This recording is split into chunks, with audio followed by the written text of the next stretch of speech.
Homeboy up here, this guy he been rocking with me for a long time. He do some weird shit sometimes like he just did there.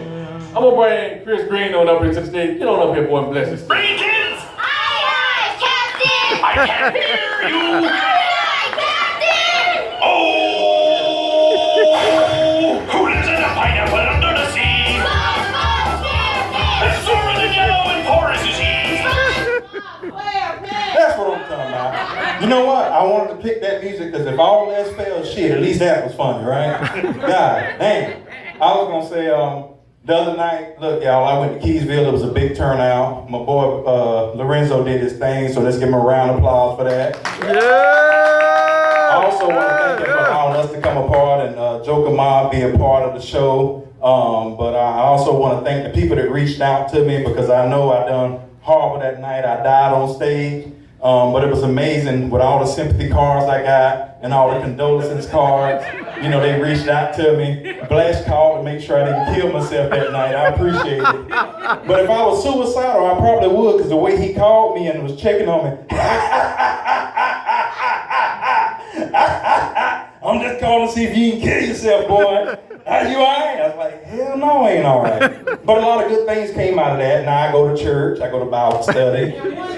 Yeah. Hell, it was horrible. I fell miserably. I went there, people got up and started walking out on me. I almost walked out on myself. I had one comedian. I almost walked out. How in the world can you walk out on yourself? But I almost did it. I had one comedian, come on, you can do it, Greene. I almost felt like a little engine that can't do shit that night. It was like I was tugging up a hill, but I just couldn't get over the hill. I fell flat-footed, face down. I dived down the hill. Let's just say that I just dived that night. Because see, I can make 3 people laugh. I can make 4 people laugh. But it was like 50 or 60 people up in there. It was a big crowd. It was 100. It was a lot. It was a lot of people, right? And the fucked up part, and Lord, I know I said I wasn't gonna cuss no more in Bible study, but I'm gonna cuss tonight. Because I got up there, I'm just said fuck. I ain't getting no pussy. So yeah,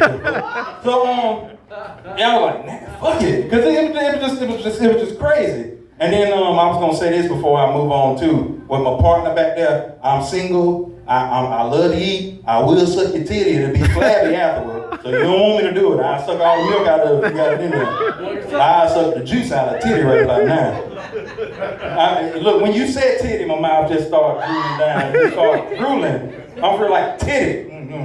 Because I love to eat. I love to eat. When you talk about stuff like that, it just I'm a passion. Like I remember I walked in the office today and I saw like a cinnamon bun.